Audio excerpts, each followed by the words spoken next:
కూడా వర్షం పడుతుందయ్యా, ఎలా వచ్చావు, మీ దగ్గర లేదా అని అడిగారు.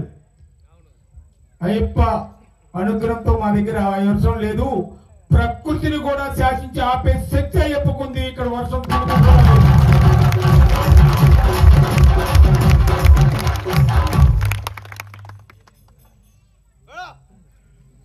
ఇది. ఇలాంటి అయ్యప్ప దీక్షలో సృష్టిలో అతి ఎనర్జీ ఉన్న, సృష్టికి ముందు ఉన్న, సృష్టి తర్వాత ఉన్న, సృష్టి కన్నా ముందు ఉన్నటువంటి భగవంతుడు శివకేశవులు, సృష్టి తర్వాత ఉండే భగవంతుడు శివకేశవులు. ఆ ఇద్దరు శివకేశవుల యొక్క సృష్టితోటి, శివకేశవుల యొక్క ఎనర్జీ తోటి, సృష్టిలో ఉన్నటువంటి శివకేశవుల యొక్క శక్తితో పుట్టినవాడు అయ్యప్ప. శివకేశవుల కన్నా వాళ్ళిద్దరు శక్తిని తీసుకొని, ఒకళ్ళ శక్తిని తీసుకొని పుట్టినవాడు అయ్యప్ప. అలాంటి అయ్యప్ప ఈ సృష్టిలో దాదాపుగా జాతక చక్రంలో మనం పుట్టినప్పుడు ఇది ఎన్నో గ్రహదోషాలలో శనీశ్వర గ్రహదోషం విపరీతంగా ఉంటుంది. శని చాలా రకాలుగా ఇబ్బంది పడతాడు. ఒక్కొక్క గ్రహం 2-3 గ్రహాలుగా దోషాలు ఇబ్బంది పెడితే, శనీశ్వరుడు మాత్రం లగ్నంలో శని ఉంటే వాళ్ళు నల్లగా పుడతారు. 2వ స్థానంలో శని ఉంటే ధనం లేకుండా పుడతారు. 4వ స్థానంలో శని ఉంటే గృహం లేకుండా జీవితం గడుపుతారు. 5వ స్థానంలో శని ఉంటే సంతానానికి సంబంధించిన దోషాలు ఉంటాయి. 6వ స్థానంలో 3వ స్థానంలో శని ఉంటే కోటీశ్వరులు అవుతారు. 7వ స్థానంలో శని ఉంటే మంచి భార్యను పొందలేకపోతారు. 8వ స్థానంలో శని ఉంటే అష్టంలో శని కష్టాల పాలవుతారు. అదేవిధంగా 10వ స్థానంలో శని ఉంటే ఉద్యోగం లేకుండా, వ్యాపారాలు లేకుండా బలాదూరుగా తిరుగుతారు. 12వ స్థానంలో శని ఉంటే డబ్బులు ఖర్చు పెట్టుకుంటూ తిరుగుతారు. అలా కాకుండా ఏలినాటి శని, అష్టమ శని, అర్ధాష్టమ శని ప్రతి మనిషి జీవితంలో 7.5 సంవత్సరాలు ఏలినాటి శనిలో అనేక రకాల కష్టాలు, ఇబ్బందులు, సమస్యలు, యాక్సిడెంట్లు, దుర్మరణాలు జరుగుతూ ఉంటాయి. ప్రతి మనిషి జీవితంలో 3 సార్లు 30 సంవత్సరాలు, 7.5 సంవత్సరాలు 30 సంవత్సరాలకు ఒకసారి 3 సార్లు ఏలినాటి శని వస్తుంది. ఇలాంటి ఏలినాటి శనిలో నానా రకాల ఇబ్బందులు పడేటువంటి కలియుగంలో, త్రేతాయుగం, ద్వాపర యుగాల్లో కూడా శని యొక్క బాధల్ని అనుభవించినటువంటి ఋషులు లక్షల సంవత్సరాలు తపస్సు చేసి ఈ శని దోష నివారణకు మార్గాన్ని కనుక్కున్నారు. ఆ మార్గం ఏమిటయ్యా అంటే, ఎవరైతే నల్లటి బట్టలు వేసుకొని 41 రోజు సంచరిస్తారో వాళ్ళకి శనిగ్రహ దోషాలు ఉండవు. ఎవరైతే తలక నూనె ధరించకుండా 41 రోజులు ఉంటారో వాళ్ళకి శనిగ్రహ దోషాలు ఉండవు. ఎవరైతే పాదరక్షణ లేకుండా, కాళ్ళకి చెప్పులు లేకుండా సంచరిస్తారో వాళ్ళకి శనిగ్రహ దోషాలు ఉండవు. ఎవరైతే భూశయనం చేస్తారో, భూమి మీద నేల మీద సాపేసుకొని పడుకుంటారో వాళ్ళకి శనిగ్రహ దోషాలు ఉండవు. ఎవరైతే ఉదయం సాయంత్రం సూర్యోదయం కన్నా ముందు, సూర్యాస్తం తర్వాత, సూర్యాస్తమయానికన్నా ముందు సన్నీళ్ళ స్నానం చేస్తారో వాళ్ళకి శనిగ్రహ దోషాలు ఉండవు. ఎవరైతే ఏకభుక్తం చేస్తారో, ఒక్కసారి భోజనం చేసి సాయంత్రం ఉదయం అల్పాహారమో పళ్ళో లేదా పాలో తీసుకుంటారో వాళ్ళకి శనిగ్రహ దోషాలు ఉండవు.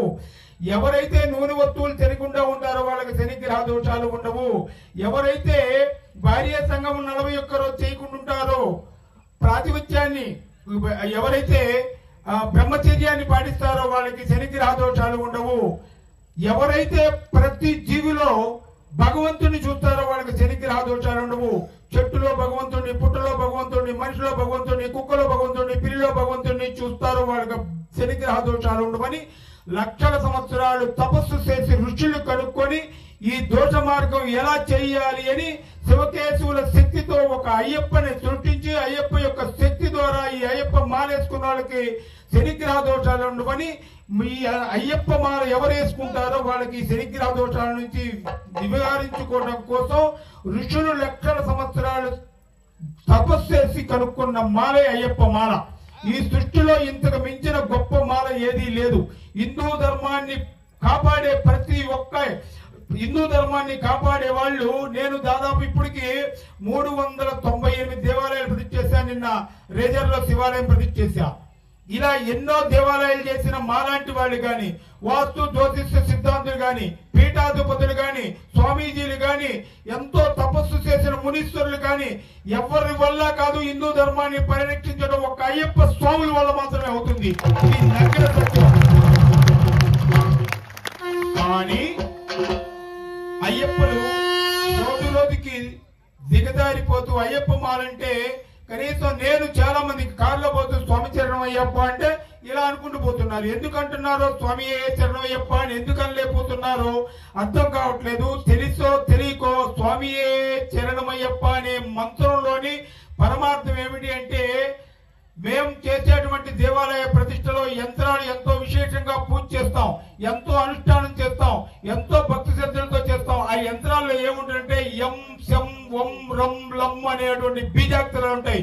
ఈ బీజాక్షరాలకి లక్షల తపస్సు చేసి ఔషధి శక్తులతోటి దాదాపుగా అన్ని రకాలటువంటి జలాభిషేకాలు, జలాభిషేకం, ధాన్యాదివాషం, నవనీతాదివాషం, పుష్పాభిషేకం, శయ్యాదివాషం అభిషేకాలు చేసి శక్తి పెంచుతాం. అందులో ఉండేది ఏంటంటే సకారం, స్వామియే శరణయ్యప్పలు సకారం సం, యకారం స్వామియేలో యకారం, మకారం స్వామియేలో మకారం. ఈ 4 అక్షరాలు స్వామియే శరణయ్యప్పలో ఉంటాయి. స్వామియే శరణయ్యప్ప అనే పదాన్ని తీసుకొని 40 రోజులు దీక్ష చేస్తే రోజుకి 2000 సార్లు జపం చేస్తే 41 రోజుల్లో 1,00,000 జపం చేస్తే, ఏ యంత్రానికైనా 1,00,000 జపం చేస్తే, ఏ యొక్క విగ్రహానికైనా 1,00,000 జపం చేస్తే, ఏ దేవుడికైనా 1,00,000 జపం చేస్తే, ఏ మంత్రాన్ని 1,00,000 సార్లు ఉచ్చరిస్తే ఆ మంత్రం మన వశం అవుతుంది.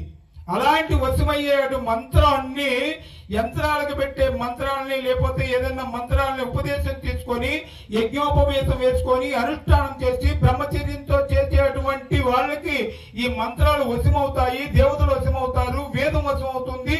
ఇలా కాకుండా శూద్రత్వంలో ఉండేవాళ్ళు, మధుమాంసాలు తినే అలవాటు ఉన్న వాళ్ళు, లేకపోతే పొలం పనులకు పోయే వాళ్ళు, కష్టపడే వాళ్ళు, కూలి వాళ్ళు, నాని వాళ్ళు, కులాలు మతాలు లేకుండా ఎవరికైనా మంత్రం వశం కావాలంటే ఏం చేయాలి అని ఋషులు తపస్సు చేసి స్వామియే చరణమయ్యప్ప అనే మంత్రాన్ని ఇచ్చారు.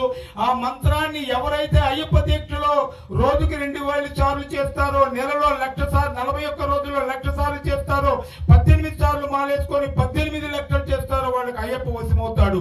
కనుక ప్రతి ఒక్కళ్ళు ఉదయం, నా పీఠంలో ఉన్న స్వాములు ఎంతమంది ఉంటే 8 మంది ఉన్నారు, ఉదయం పూట 8 సార్లు స్వామివారిని శరణగొట్టు స్వామియే శరణమయ్యప్ప అని కనీసం 2000 సార్లు ఉదయం సాయంత్రానికి చెప్పిస్తా.